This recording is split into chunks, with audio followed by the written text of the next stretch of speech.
dibawa kabur sama suaminya yang orang Singapura. Dan orang Singapura ini suaminya punya selingkuhan artis Indonesia. Katanya artis atau apa gue gak tahu. Orang Indonesia anjir.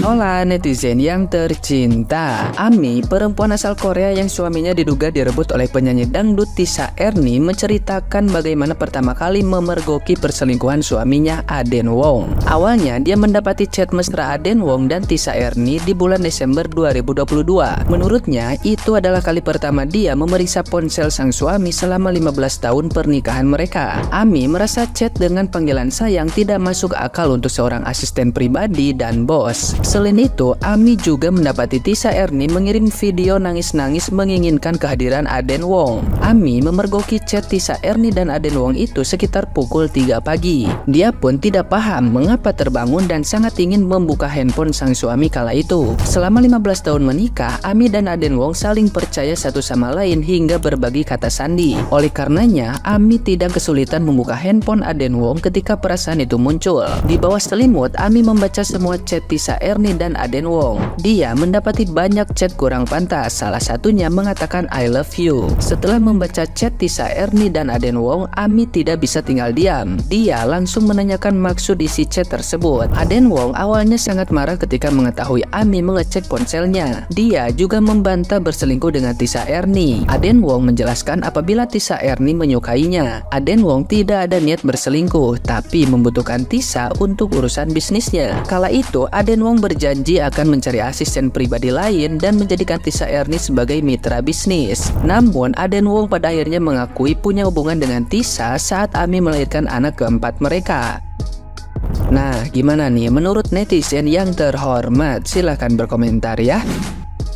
Jujur gue udah ngeliat nih videonya. Yaudah deh gue bahas dikit deh ya. Tapi gue takut salah ngomong nih gitu. Cuman gimana ya, nih satu hal ya, kayaknya kan ini cowoknya orang Singapura dan ceweknya orang Korea. Nah ini kan kita nggak tahu nih mereka meritnya di mana. Terkadang berarti kayak gitu urusan soal anak dan ini ono tuh kayaknya diatur sama surat nikah yang mereka bikin di mana. Biasanya tuh kayak gitu deh. Jadi gue kurang paham juga nih. Udahlah kita kagak ngerti soal hukum, jadi kita nggak usah ngebahas soal hukum. Jadi gue hanya ngebahas soal pandangan gue nih ya. Kenapa dari kemarin tuh gue diem aja gitu. Soalnya pas gue lihat videonya, gue kayak agak gimana ya, gue kayak belum yakin gitu loh, ngerti nggak? Jadi kayak menurut gue tuh kayak belum cukup gitu loh bukti-buktinya gitu. Soalnya video yang gue lihat itu yang video kayak depannya pas kejadiannya tuh kayak cuman 3 detik gitu, 4 detik gitu, terus and then gak tahu, terus dia cerita, dia ngomong gitu kan. Jadi gue nggak bisa menilai hanya dari video 3 detik 4 detik gitu. Ini kita ngomong terlepas dari permasalahan hukum kayak hak asuh anak harus ke siapa, ini kita ngomong nggak di lingkup itu ya. Jadi gue hanya ngelihat dari video aja. Nah yang ngebikin gue nggak yakin itu adalah pas gue ngelihat ada satu anak cewek yang teriak-teriak gitu ya, yang di tangga itu teriak-teriak. Jadi di sini ada dua penafsiran netizen. Ada satu yang mikir anaknya teriak-teriak pas ngelihat mamanya, takut nggak mau sama mamanya. Yang pihak satu lagi mikir kalau misalnya anaknya ini sebenarnya mau lari ke mamanya tapi dihalangin sama bapak-bapak gitu. Jadi anaknya teriak. Gue dari kemarin mikir. Jadi yang mana gitu. Tapi nih ya, gue juga seorang emak ya. Gue seorang emak yang punya anak about the same age lah I think ya. Anak-anak kayak baru gede gitu ya. Mungkin 10 tahun kayak gitu kali ya. 10-11 tahun gitu. Kalau gue lihat dari tingginya mungkin sekitaran umur itu. Berarti kan nih anak udah cukup gede lah ya. Udah cukup gede dan udah kenal sama emaknya gitu. Kalau logika gue ya, kalau misalnya ini anak ngelihat emaknya dan misalnya dia teriak dia mau ke emaknya tapi dihalangin sama bapak, anak kecil mana sih yang gak manggil mami nangis gitu?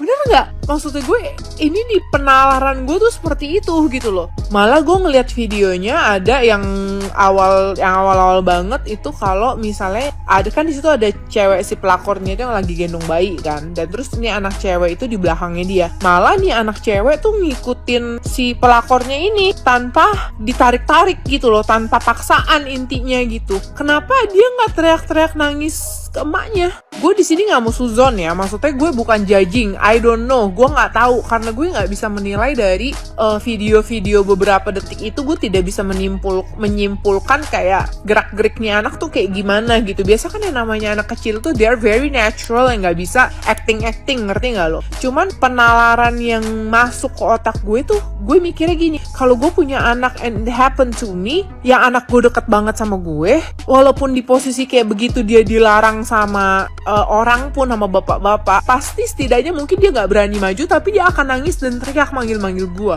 gitu. Jadi that's why kenapa tuh gue kayak ada something yang conflicted di hati gue, jadi makanya gue tuh nggak mau ngebahas ini gitu loh. Cuman ya ini gue hanya ngomong sebatas pemikiran gue, jadi gue tidak mau menjudge di sini. Dan nah, menurut kalian gimana gitu? Gue juga bingung kenapa nggak ada video yang full gitu loh, video yang pasti ketemu sama anaknya gimana, apa maksudnya gimana perlakuan anaknya ke emaknya gitu. Kenapa videonya mesti dipotong-potong kecil-kecil gitu, jadi kan kita nggak tahu gitu ya. Terus pas anaknya ke atas apa segala macem gitu loh. Terus pas ketemu di itu kan katanya di rumah sakit ya, pas awal ketemu di rumah sakit tuh kayak gimana gitu. Ini kan videonya terlalu pendek gitu, jadi nggak bisa menafsirkan. Gue udah pokoknya jadi gue ngebahas itu aja ya. Sekian dan thank you guys.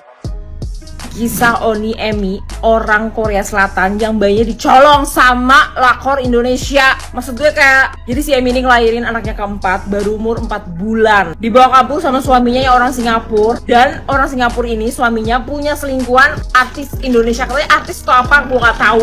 Orang Indonesia anjir. Maksud gue kayak, padahal suaminya Emi sama Emi ini udah nikah selama 16 tahun ini. Gue tahu dari Chersan juga. Gue udah lihat Chersan tadi ngejelasin sedetail dan sejelas itu. Terus tiba-tiba FYP mulu, jadi gue gemes. Terus gue kayak, kok punya hati gitu, mana bayinya tuh baru 4 bulan dipisahin sama ibu kandungnya. Sementara si Emi ini ngelahirin anaknya keempat juga sendirian, tanpa suami, karena suaminya sedang berpesta ria, bergembira sama lakornya. Pas anaknya udah keluar, diambil, dibawa kabur sama si lakornya yang orang Indonesia itu. Asli maksud gue kayak, kenapa sih lo harus malu-maluin nama Indonesia, dimana-mana disebut Indonesia, dan lo lakor, dan lo ngambil anak orang yang bukan hak lo. Dan lo juga ngambil suaminya anjir. Maksud gue kayak nggak ngerti lagi gue.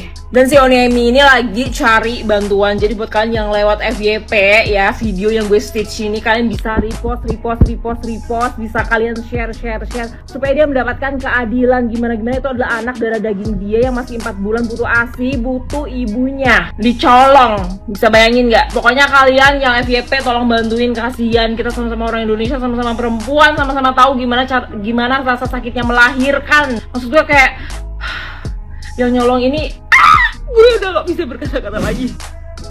Pelakor lagi gitu kan. Tapi kali ini beda, pelakornya sudah pernah kena kasus gitu kan di tahun 2021, yaitu kasus prostitusi. Mari kita bahas kisah lengkap Emi gitu kan, yang baru aja speak up nih 4 Maret 2024 gitu kan, mengenai apa yang terjadi dengan hidupnya. Dia diselingkuhi, anaknya yang baru lahir 4 bulan nih diambil dari dia padahal lagi ASI gitu kan. Terus abis itu suaminya selingkuh dengan artis Indonesia gitu kan, diduga inisialnya TE. Nah jadi Emi dan juga suaminya ini sudah menikah selama 16 tahun gitu kan, dan pernikahan mereka itu punya 3 orang anak plus 1 orang anak yang baru aja lahir gitu kan, si bayinya yang lahir di Indonesia. Emi ini adalah seorang warga negara Korea Selatan dan juga suaminya itu adalah seorang warga negara Singapura. Di sini Emi menceritakan gitu kan, kalau misalnya dia itu lahirin anak keempatnya itu sendirian. Kan bisa bayangin nggak sih, lahiran sendirian di saat suaminya bersama dengan pelakor. Nah setelah anaknya itu lahir gitu kan, yang terakhir yang keempat, anaknya itu diambil dari dia gitu kan, dimana anaknya masih ASI. Berdasar artikel di situ disebutin kalau misalnya selingkuhannya ini menolak memberikan bayinya si Emi dan juga mencoba melarikan diri bersama bayinya si Emi ini. Nah yang lebih shock lagi adalah si Awe gitu kan, si suaminya si Emi ini bersama dengan bayi langsung masuk ke dalam mobil polisi bertuliskan Badan Pemeliharaan Keamanan gitu kan. Kayak kenapa dia yang masuk mobil polisi? Nah sekarang kita masuk ke alasannya gitu ya, kenapa si Emi ini tidak diperbolehkan bertemu dengan anaknya. Karena katanya si Emi ini menggunakan ilmu hitam, Wak. Nah suaminya ini percaya kalau misalnya si Emi ini menggunakan ilmu hitam untuk bisa menyingkirkan selingkuhannya dan juga menjadikan anaknya itu sebagai tumbal. Ini yang bener-bener bikin gue mind blowing banget sih. Kayak Awe, lu kan orang Singapura ya, kok lu bisa percaya-percayanya sama mitos-mitos Indonesia begitu loh. Lagi pula nih si Emi ini warga negara Korea begitu, Wak. Dia kalian gitu kan yang nanya kenapa nggak dilaporin aja? Sudah bikin laporan gitu kan ke Polda Metro Jaya dari tanggal 22 Januari 2024.